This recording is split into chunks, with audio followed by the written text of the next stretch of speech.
صدق الله العلي العظيم.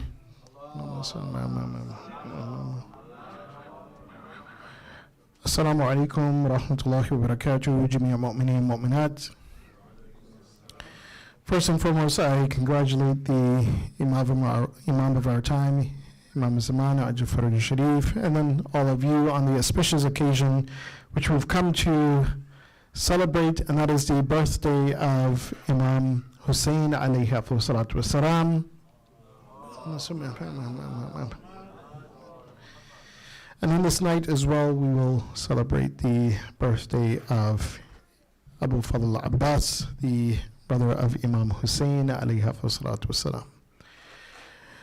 And of course, as according to some of the narrations, although it's a weaker narration, that the first of Shabaan is also the birthday of Zainab al-Kubra salamullah alayha. In any case, these great personalities, they give us direction in our life. They teach to us very valuable lessons. And I would say, particularly in this blessed month that has begun, and I congratulate all of you on this auspicious occasion, or this auspicious month, the month of Shabaan, which according to some of the ulama, that this is the last month of the year. And of course, it's not the last month of the technical year when we look at, like the Hijjah, and then you have Muharram. But they say this is the last month of the year in terms of spirituality. Why? Because they say that Ramadan marks the new month, or the first month of that year, or that spiritual calendar. And they do so by saying that, and at least advising those who are aiming to purify themselves, aiming to strive to connect to Allah subhanahu wa ta'ala, they say that this is the month of al-muraqabah. In other words, this is a month to really take account of ourselves, to really check ourselves, that what have we done this entire year, from the last Ramadan up until this month, Sha'ban, and really make that account, so that when the month of Ramadan, month of Sha'ban ends, that by the end of this month, we've asked Allah subhanahu wa ta'ala for our Tawbah. We've asked Allah subhanahu wa ta'ala to forgive us, because this is also one of those months that, subhanAllah, if you look at its nights, that it is also like the nights of Ramadan in some sense, the nights of gaining Tawbah. In fact, even the 15th of Sha'ban, the Waladat of Imam Zaman Al-Jafar al-Sharif, the eve of that night, when we look at it in the hadith of Ahlul Bayt alayhim afsalatu wasalam, it is almost equivalent to the night of Qadr. So the ulama who say that, look, if you really want to benefit the most from Ramadan, they say, make all of your tawbah in this month. In other words, make all of your account. That one of those things that you know that, I've fallen short in this area, in this area, this area. MashaAllah, alhamdulillah, I've done good in this area, in this area, this area. And then ask Allah subhanahu wa ta'ala for forgiveness in those areas that you've fallen short. And then ask Allah subhanahu wa ta'ala, or thank Allah subhanahu wa ta'ala for those areas that you have done your duty, you fulfilled your responsibility, and ask Allah subhanahu wa ta'ala for success in maintaining that. So that when you enter into the blessed month of Ramadan, that you enter also with that clean slate. And then what will happen? It will just be nur ala nur, light upon light. But one of the things that we have to understand is that this life is a journey. And each year we are taking, whether you want to say it's like one step, or if you want to say multiple steps towards that end that we know that is certain. That end that we know is certain. Why? Because we know this journey is certain. Allah subhanahu wa ta'ala, He states in Surah Inshiqaq, He says, Ya ayyuhal insan, Ya ayyuhan nas, innaka kadihun ila rabbika kadhan famulaqi. That you are traveling towards Allah subhanahu wa ta'ala. You're traveling towards Allah subhanahu wa ta'ala. And this is a fact that Allah subhanahu wa ta'ala, He's making, that this journey is inevitable. Ya ayyuhal insan, innaka kadihun.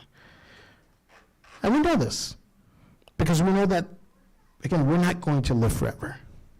But when we make this journey, one of the things that we have to keep in mind, and this is a question that Allah subhanahu wa ta'ala, He asks us, and I will say this at the beginning, Surah Takwir, where Allah subhanahu wa ta'ala, He says near the kind of end of that surah, He says that, look, Rasulullah sallallahu alayhi wa sallam, that he encountered the ghaib, or he encountered Jibreel. He received communication from Allah subhanahu wa ta'ala. وَلَقَدْ رَآهُ بِالْأُفُقِ الْمُبِينِ. Rasulullah communicated with Jibreel in this ghaib. وَمَا هُوَ بِالْغَيْبِ بِضَنِينَ. And Rasulullah, he was not stingy. In other words, he did not withhold from you that journey to the unseen, or even the Mi'raj. He gave you all of the information. But look, this is what's going to happen.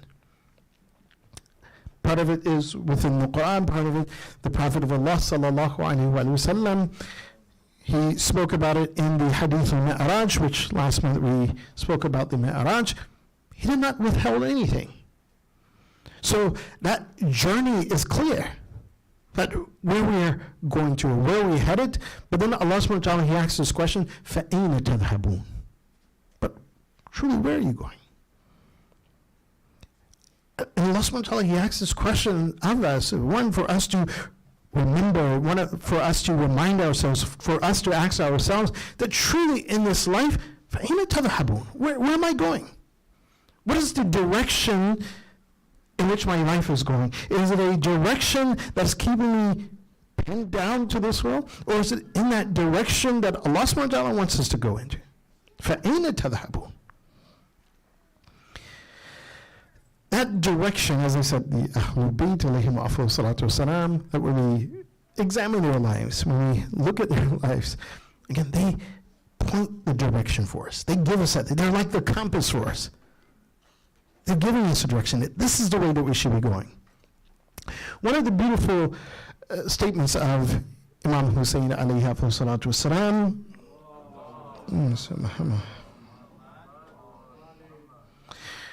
that points us in the right direction, and it kind of gives us very good advice on this journey that we're going in.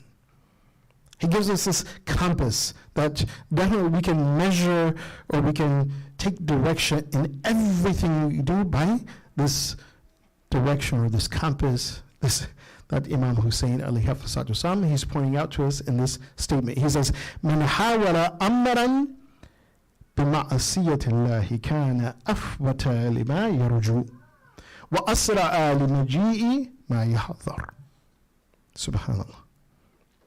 Imam Hussain alayhi salatu wasalam, he says that anyone who wants to do anything, again, anything that we want to do, doesn't make a difference what it is, whether it's our work, whether it's our investment, whether walking down the street, getting in our car, anything that we want to do, if that action is done, he says, bima'siyatillah, that somewhere we're disobeying Allah subhanahu wa ta'ala, that we're not fulfilling our duty and responsibility to Allah subhanahu wa ta'ala. He says, kana afwata lima yarju. He says that it's going to take us off course.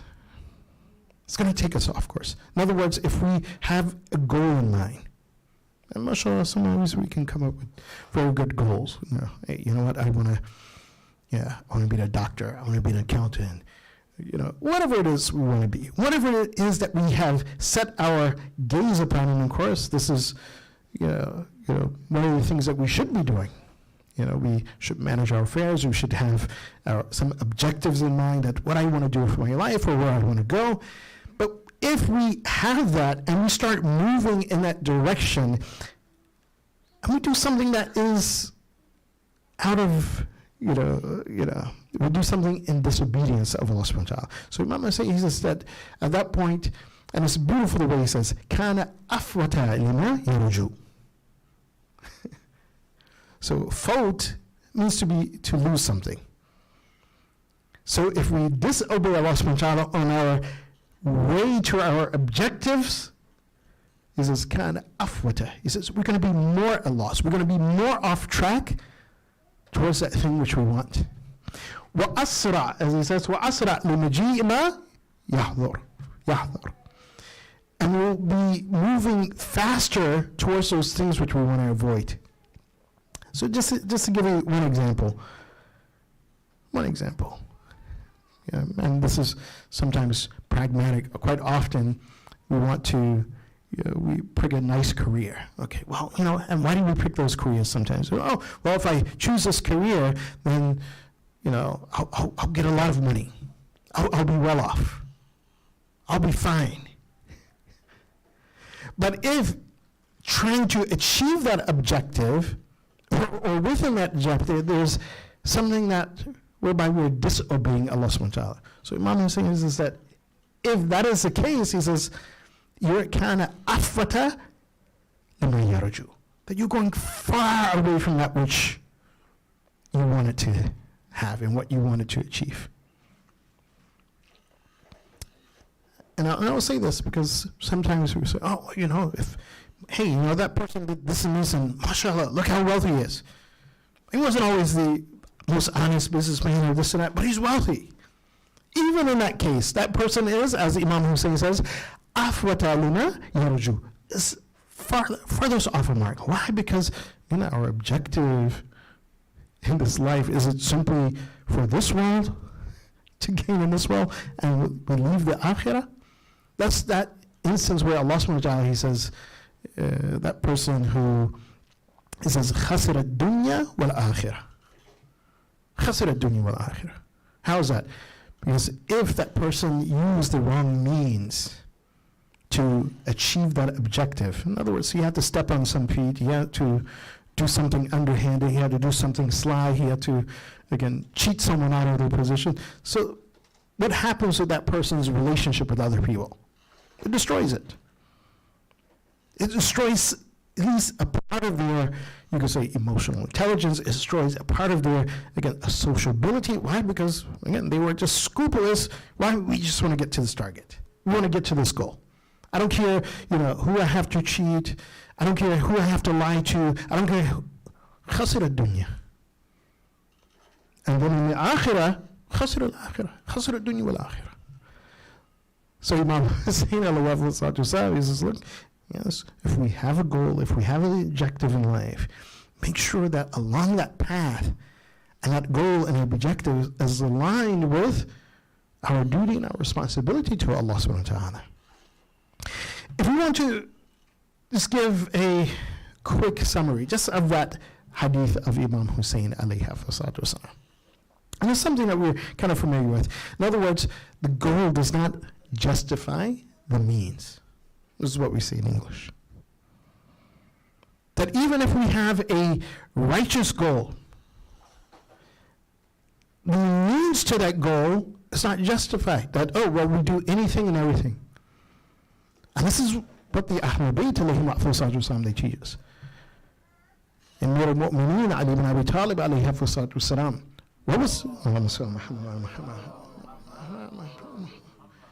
What was his goal? What was his goal after Rasulullah sallallahu alaihi wasallam?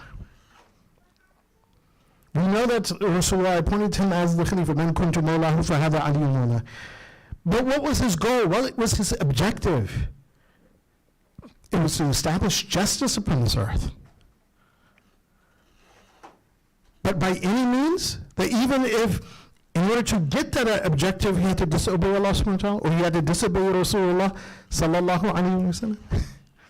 Rasulullah told him, he says, your right will be reserved. He says, don't rise up, don't fight these people. He could have fought those people. Who's going to stand in front of Amir al-Mu'mineen Ali ibn Abi Talib?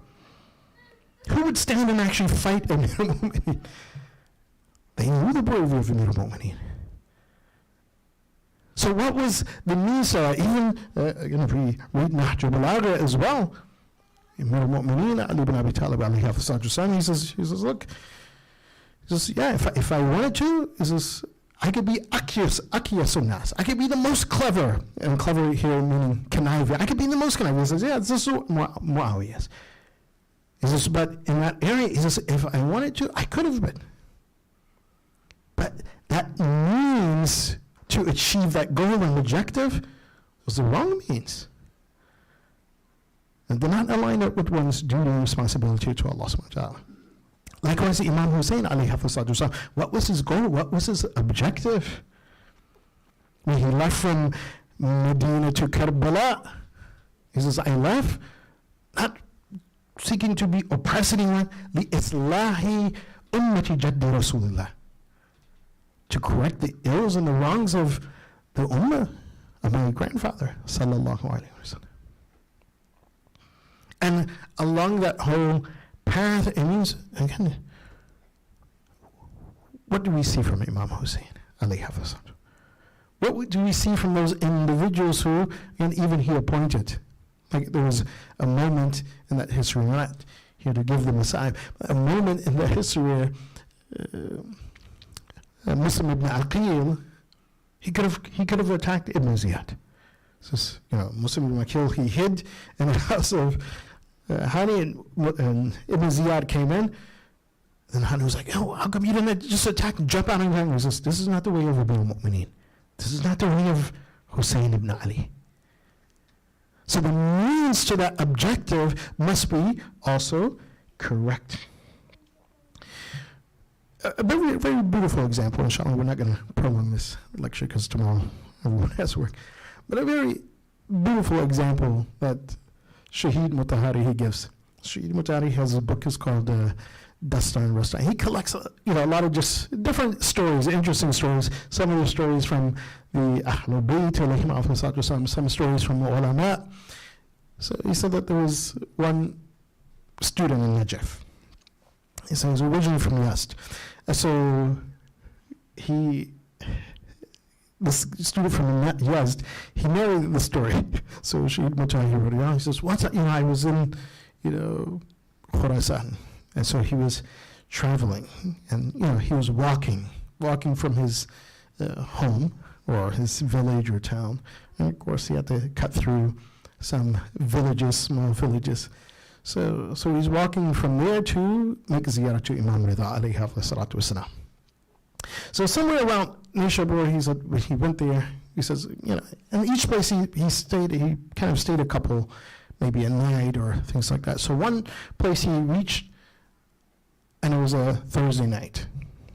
And so he went to this masjid and he prayed, Maghrib Isha.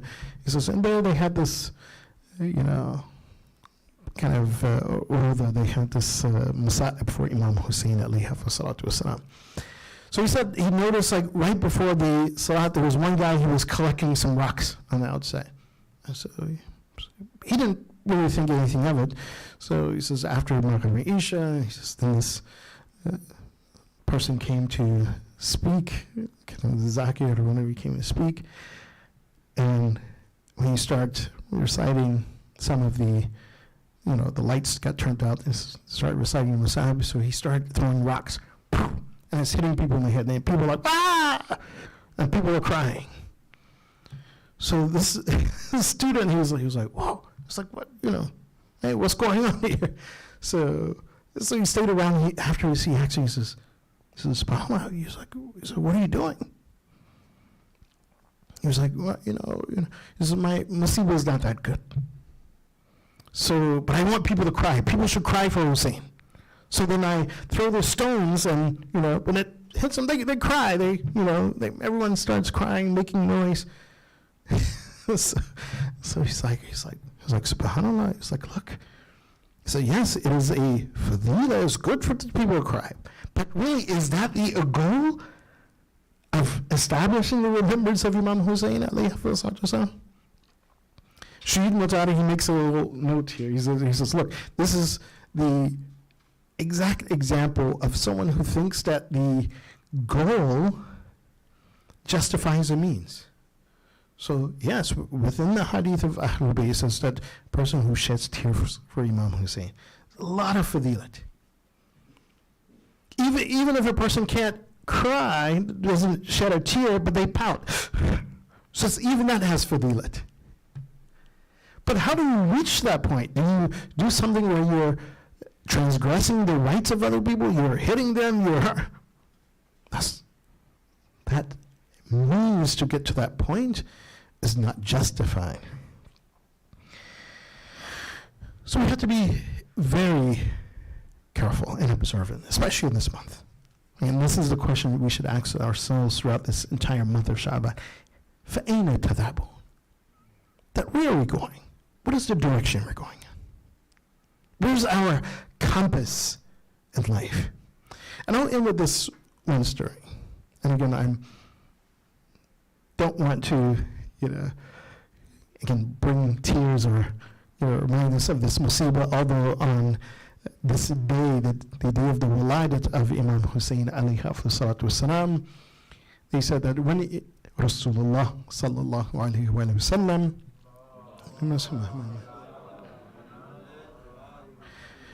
when he saw the young baby, so he began to cry. And so everyone thinks, oh, hey, this is, the grandson, one of the grandsons of Rasulullah. But at seeing this grandson, he begins to cry. Fatima sallallahu alayha, she asks Rasulullah, she asks her father, she said, why are you crying?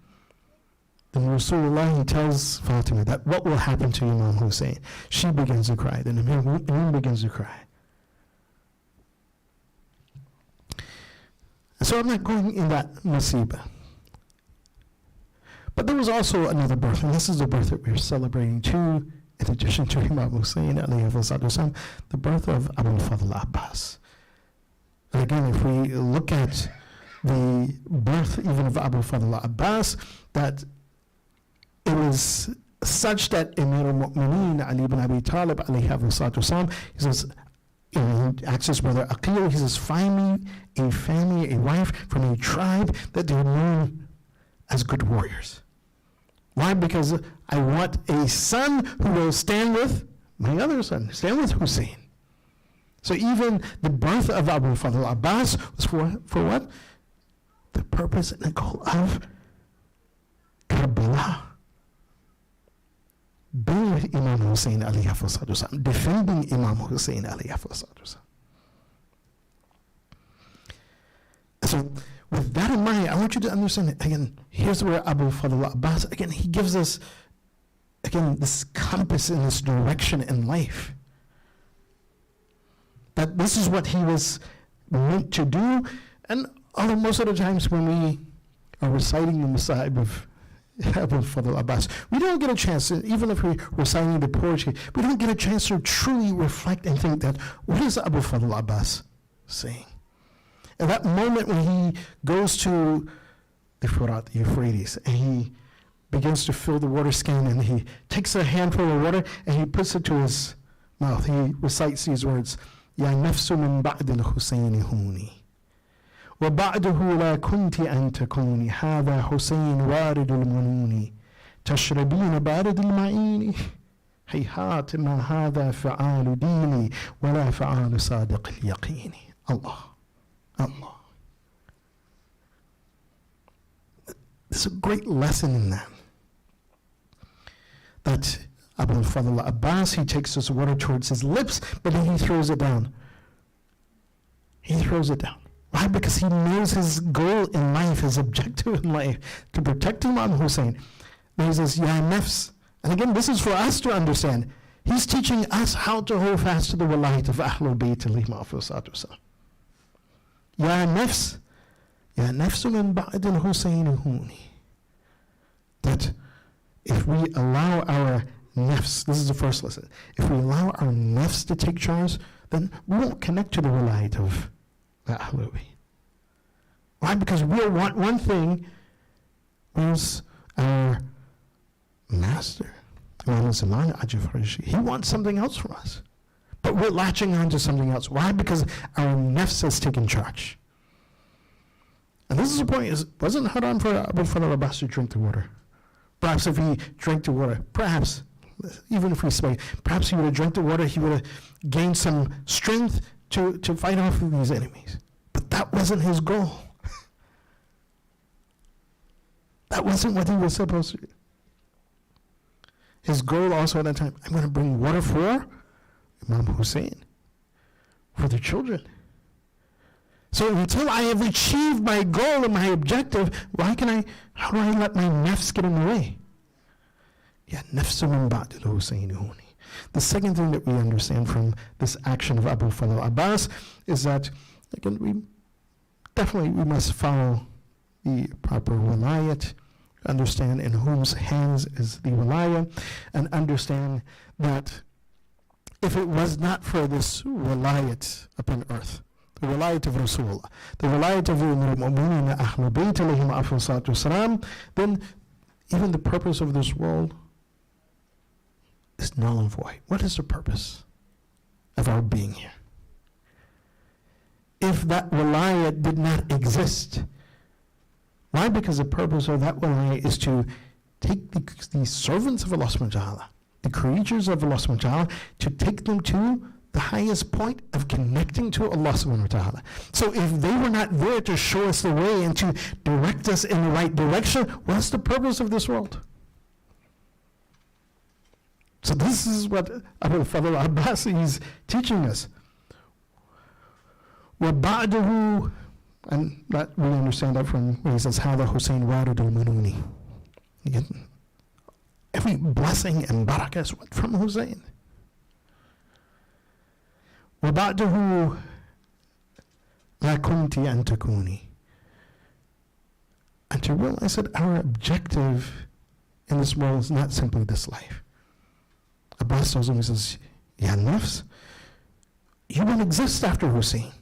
After Hussain, what is there for you? What do you have after Hussain? And this is, subhanAllah, perhaps the most thing, end here, where Abu Fadl Abbas, he says, Hayhat mahadha fa'alu dini, he says, that this is not an action of my faith. And this is where we have to question ourselves. فَأَيْنَ تَذْهَبُونَ? That the action that we're taking, the objective, whatever we're doing, is this an action that's in line with our faith, our iman? And then this last level, this last part, he says, وَلَا فَعَالُ صَادِقِ الْيَقِينِ. SubhanAllah. And this action, he said, when I drink this water, it is not in line with certainty, my certainty. Allah. His certainty of what? His certainty of the wilayat of Imam Hussain. Imam Hussain said that he says, anyone who comes and who stands with me, that they will be martyred. In other words, what Abu Fadl Abbas is saying, he says that, look, when we truly examine our actions, we can understand our level of certainty, our level of yaqeen. That how much certainty do we have in the revelation of Allah subhanahu wa ta'ala? How much certainty do we have in what Allah subhanahu wa ta'ala has stated? That, do this, qimu salat, wa'atu zakat, establish your prayers, give the zakat, do these things, don't do these things. How much certainty do we have in that Allah subhanahu wa ta'ala says that, look, if you tread this path, your end, your goal is Jannah. But if you tread this other path, that you will enter Jahannam. What is the level of our certainty of that? And so Abu Fadl Abbas, he tells us that how do we measure that certainty? We measure it by our actions. So our actions coincide with our level of yaqeen. And so Abu Fadl Abbas, his yaqeen of the wilayat of Imam Hussain, his yaqeen that Imam Hussain says that, look, that we will all die what? Atshana. That those who are with me, that yamut atshana. That was the certainty of Abu Fadl Abbas. He says, so this is not from my deen. And this is not equal to my yaqeen. My yaqeen is exactly what Imam Hussaini told me. So inshallah, may we truly make use of this blessed month of Shabaan to gain closeness to Allah subhanahu wa ta'ala, to truly take account of ourselves, and to truly begin to enter into that state of yaqeen, so that in Ramadan, that our du'as, our ibadah are only light upon light. We ask Allah subhanahu wa ta'ala to forgive our sins, to cover our shortcomings. We ask Allah subhanahu wa ta'ala to grant us our needs. We ask Allah subhanahu wa ta'ala to cure those who are ill among our friends and family members. We ask Allah subhanahu wa ta'ala to have mercy upon our deceased ones, and most importantly, we ask Allah subhanahu wa ta'ala to hasten the reappearance of Imam Zaman, make us among his helpers, his companions, and those who sacrifice our lives for him. Bismillahir Rahmanir Rahim. Allahumma ighfir dhunubana wastur ayubana waqdi hawaijana washfi maradana warham amatina wa'ajjil farajana lana sahib al-asr wa zaman waj'alna min awanihi wa ansarihi wal mustashirina bayna yaday wa tahta liwa'i bihaqq Muhammadin wa alihi at-tahirin.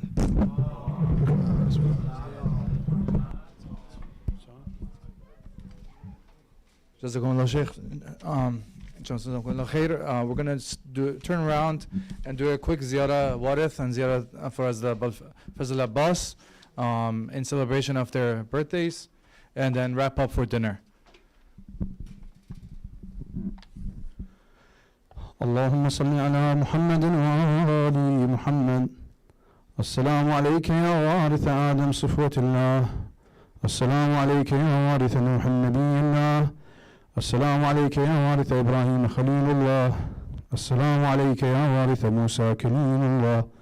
السلام عليك يا وارث عيسى روح الله. السلام عليك يا وارث محمد حبيب الله. السلام عليك يا وارث أمير المؤمنين علي عليه السلام. السلام عليك يا ابن محمد المصطفى. السلام عليك يا ابن علي المرتضى. السلام عليك يا ابن فاطمة الزهراء. السلام عليك يا ابن خديجة الكبرى. السلام عليك يا ثأر الله وابن ثأره والوتر الموتور. أشهد أنك قد أقمت الصلاة وآتيت الزكاة وأمرت بالمعروف ونهيت عن المنكر وأطعت الله ورسوله حتى أتاك اليقين.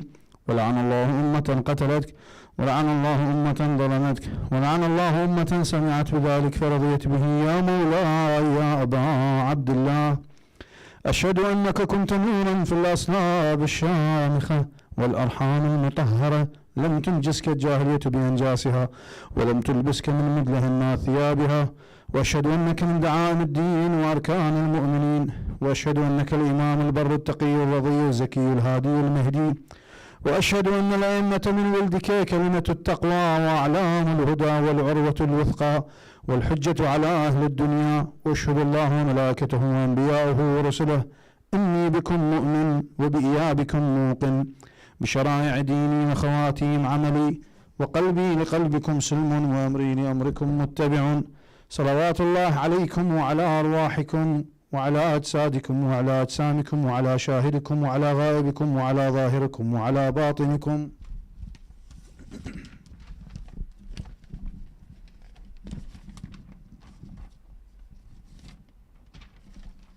زيارة أبي الفضل عليه السلام. اللهم صل على محمد وآل محمد. السلام عليك يا أبا الفضل عباس بن أمير المؤمنين. السلام عليك يا ابن سيد الوصيين. السلام عليك يا ابن أول القوم إسلاما وأقدمهم إيمانا وأقومهم بدين الله وأحوطهم على الإسلام. أشهد لقد نصحت لله ولرسوله ولأخيك فنعم الأخ المواسي. فلعن الله أمة قتلتك، ولعن الله أمة ظلمتك، ولعن الله أمة سمعت بذلك واستحلت منك المحارم وانتهكت في قتلك حرمة الإسلام. فنعم الأخ الصابر المجاهد المحامي الناصر، والأخ الدافع عن أخيه المجيب إلى طاعة ربه الراغب فيما زهد فيه غيره من الثواب الجزيل والثناء الجميل. والحقك الله بدرجة آبائك في دار النعيم إنه حميد مجيد. السلام عليك يا رسول الله. السلام عليك يا محمد بن عبد الله. السلام عليك يا خاتم الأنبياء والمرسلين. السلام عليك وعلى ابن عمك الأمين المكين الوصي علي بن أبي طالب ورحمة الله وبركاته. السلام عليك وعلى ابنتك الطاهرة فاطمة الزهراء سيدة نساء العالمين. السلام على الحسن والحسين والتسعة المعصومين من ذرية الحسين لا سيما بقية الله في الأرضين. السلام عليكم آل بيت الرسول ورحمة الله وبركاته. الفاتحة مع الصلوات. Also please recite Fatiha for Marhuma. Everyone here. اللهم صل على محمد وآل محمد. بسم الله الرحمن الرحيم. الحمد لله. مستعين عندنا الصراط المستقيم صراط الذين أنعمت عليهم.